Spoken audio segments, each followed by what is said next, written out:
Hello students, हम फिर एक बार आपके सामने हाजिर हैं फिजिक्स के एक नए टॉपिक के साथ। और आज अपना जो फिजिक्स का टॉपिक है वो है श्रेणी क्रम में प्रतिरोधों का जोड़ना, अर्थात combination of resistances in series.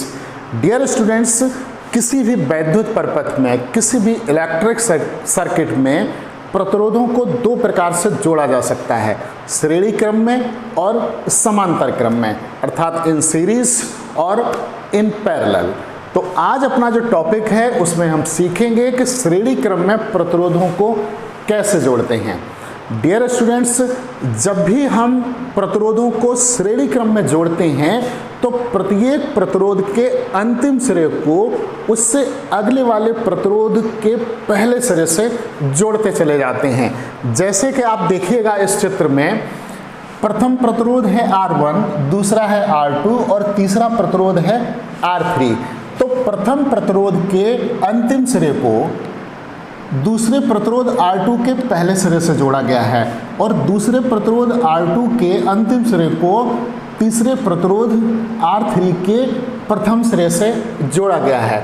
और प्रथम प्रतिरोध के पहले सिरे को और अंतिम प्रतिरोध के अंतिम सिरे को एक सेल से जोड़ देते हैं। तो डियर स्टूडेंट्स, इस तरीके से जब भी प्रतिरोध जुड़े हुए होते हैं किसी भी वैद्युत परिपथ में, तो वो कहे जाते हैं कि ये प्रतिरोध श्रेणी क्रम में जुड़े हैं। फिर एक बार समझिए, जब हम किसी भी वैद्युत परिपथ में जब प्रतिरोध जोड़ते हैं और प्रतिरोधों को इस प्रकार हम संयोजित करें कि पहले प्रतिरोध का अंतिम सिरा उससे अगले वाले प्रतिरोध के पहले सिरे से जुड़ा हो और द्वितीय अर्थात दूसरे प्रतिरोध का अंतिम सिरा तीसरे प्रतिरोध के पहले सिरे से जुड़ा हो और प्रथम प्रतिरोध का पहला सिरा और अंतिम प्रतिरोध का अंतिम सिरा किसी सेल के साथ जुड़ा हो, बैटरी के साथ जुड़ा हो, तो इस तरीके से जो भी प्रतिरोध जुड़े हुए होते हैं तो उनको कहा जाता है कि ये प्रतिरोध श्रेणी क्रम में जुड़े हुए हैं। डियर स्टूडेंट्स, चूंकि सभी प्रतिरोध श्रेणी क्रम में जुड़े हुए होते हैं, अतः सभी प्रतिरोधों में जो सेल की धारा होती है वो समान प्रवाहित होती है, परंतु प्रत्येक प्रतिरोध के सिरों के बीच विभवांतर उनके प्रतिरोधों के अनुसार होता है। फिर एक बार समझिए, श्रेणी क्रम में जो भी प्रतिरोध जुड़े हुए होते हैं उन सभी में प्रवाहित धारा तो समान होती है, परंतु विभवांतर उनके सिरों पर समान नहीं होता है। प्रत्येक प्रतिरोध के सिरों पर विभवांतर उनके प्रतिरोधों के अनुसार होता है। अब देखिएगा, इस चित्र में तीन प्रतिरोध हैं, प्रतिरोध R1, प्रतिरोध R2 और प्रतिरोध R3। प्रतिरोध R1 के अंतिम सिरे को प्रतिरोध R2 के प्रथम सिरे से जोड़ा गया है और प्रतिरोध R2 के अंतिम सिरे को प्रतिरोध R3 के प्रथम सिरे से जोड़ा गया है। प्रतिरोध R1 के पहले सिरे को और प्रतिरोध R3 के अर्थात अंतिम प्रतिरोध के अंतिम सिरे को सेल से जोड़ दिया गया है। तो जो सेल की धारा है I, वो इन तीनों प्रतिरोधों में समान प्रवाहित हो रही है। डियर स्टूडेंट्स, आपको पता है कि विद्युत धारा की दिशा सदैव इलेक्ट्रॉनों के गति की दिशा के विपरीत मानी जाती है। चूंकि ये पॉजिटिव है, ये नेगेटिव, ये एनोड, ये कैथोड, तो इलेक्ट्रॉन जो है इस तरीके से चलेंगे, तो धारा जो है इलेक्ट्रॉनों के गति के विपरीत दिशा में चलेगी। या फिर आप इस तरीके से समझ सकते हैं कि वैद्युत धारा सदैव पॉजिटिव टर्मिनल से नेगेटिव टर्मिनल की तरफ जाती है, यानी कि धन सिरे से ऋण सिरे की ओर। तो इस तरीके से इस सेल की जो धारा है वो I है। तो प्रतिरोध R1 में भी धारा I प्रवाहित हो रही, R2 में भी धारा I प्रवाहित हो रही, R3 में भी धारा I ही प्रवाहित हो रही है। परंतु प्रतिरोध R1 के सिरों पर जो विभवांतर है वो V1 है और प्रतिरोध R2 के सिरों पर विभवांतर V2 और प्रतिरोध R3 के सिरों पर विभवांतर V3 है। तो ओम के नियम से देखिए स्टूडेंट्स, ओम का नियम जो होता है V/I = R, इसे हम इस तरीके से भी लिख सकते हैं V = IR।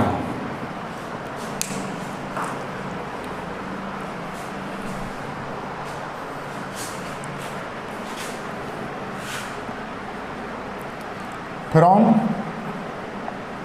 Ohms law. इसे हम इस तरीके से लिख सकते हैं V1 equal to I R1, V2 equal to I R2, V3 तथा V3 equal to I R3। Dear students, यदि संपूर्ण जो विभवांतर है परिपथ का वो V हो तो V इक्वल टू हो जाएगा V1 plus V2 plus V3, यानी कि V equal to IR1 plus IR2 plus IR3, या V इक्वल टू, इसमें से हम I कॉमन ले रहे, R1 प्लस R2 और प्लस R3, इसको हम इक्वेशन नंबर 1 दे देंगे। अब देखिएगा, जो ये श्रेणी संयोजन है, यदि इस संपूर्ण संयोजन में जो 3 प्रतिरोध R1, R2, R3 लगे हैं, ज़्यादा भी हो सकते हैं प्रतिरोध, 3 से कम भी हो सकते हैं, यानी कि 2 होंगे या 2 से अधिक होंगे।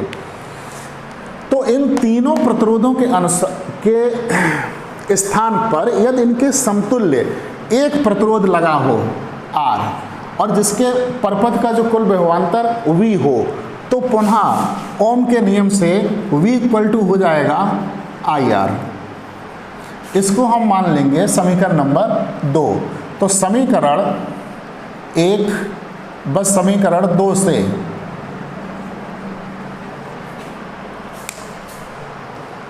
हम इसको इस तरीके से लिख सकते हैं IR equal to I into R1 plus R2 plus R3। ये I से I कैंसिल, यानी कि R equal to R1 plus R2 plus R3। ये फार्मूला है श्रेणी क्रम में जुड़े प्रतिरोधों के तुल्य प्रतिरोध का, अर्थात श्रेणी क्रम में जुड़े प्रतिरोधों का तुल्य प्रतिरोध उन प्रतिरोधों के योग के बराबर होता है। एक खास बात हम आपको बताएं कि श्रेणी क्रम में जितने प्रतिरोध जुड़े हुए होते हैं उनका जो तुल्य प्रतिरोध होता है, तो पृथक पृथक प्रतिरोधों में से कोई भी एक प्रतिरोध ले लें उससे अधिक ही होता है। अच्छा, श्रेणी क्रम में जो प्रतिरोध जुड़े होते हैं उनकी कुछ विशेषताएं होती हैं।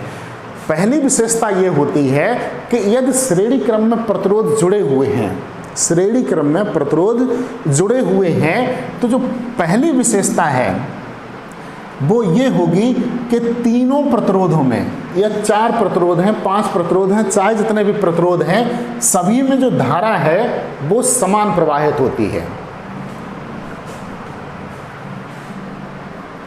धारा जो है वो समान प्रवाहित होगी। जो दूसरी बात है वो ये है कि श्रेणी क्रम में जुड़े प्रतिरोधों का जो तुल्य प्रतिरोध होता है उन प्रतिरोधों के अलग अलग मान के योग के बराबर होता है, अर्थात R इक्वल टू इस तरीके से लिख सकते हैं R1 plus R2 plus R3। तीसरी विशेषता, श्रेणी क्रम किसी वैद्युत परपथ में जब प्रतिरोध श्रेणी क्रम में जुड़े हों तो परपथ का कुल विभवांतर श्रेणी क्रम में जुड़े प्रतिरोधों के सिरों पर अलग अलग विभवांतरों के योग के बराबर होता है, अर्थात आप लिख सकते हैं V equal to V1 plus V2 plus V3। इस तरीके से ये हमारी श्रेणी क्रम संयोजन का सूत्र और ये उसकी 3 विशेषताएं। डियर स्टूडेंट्स, हम आपको एक बार फिर बताते हैं जल्दी कि श्रेणी क्रम में जब भी प्रतिरोध जुड़े होते हैं तो आवश्यक नहीं है कि इसी तरीके से जुड़े हों, हो सकता है नीचे जुड़ा हो, इधर जुड़ा हो, चाहे जिधर जुड़ा हो। आपको सिर्फ ये ध्यान देना होता है कि किसी भी प्रतिरोध का अंतिम सिरा उससे अगले वाले प्रतिरोध के पहले सिरे से जुड़ा है या नहीं जुड़ा है। यदि किसी प्रतिरोध का अंतिम सिरा उससे अगले वाले प्रतिरोध के पहले सिरे से जुड़ा है तो ये श्रेणी क्रम में होते हैं। दूसरी बात ये होती है कि श्रेणी क्रम में जितने भी प्रतिरोध होते हैं सभी में प्रवाहित धारा का मान बराबर होता है। सबसे महत्वपूर्ण बात हमारी ये है। तो डियर स्टूडेंट्स, वीडियो हमारा कैसा लगा कमेंट्स करके हमको अवश्य बताएं। जल्द ही हाजिर होंगे किसी नए वीडियो के साथ। Thank you.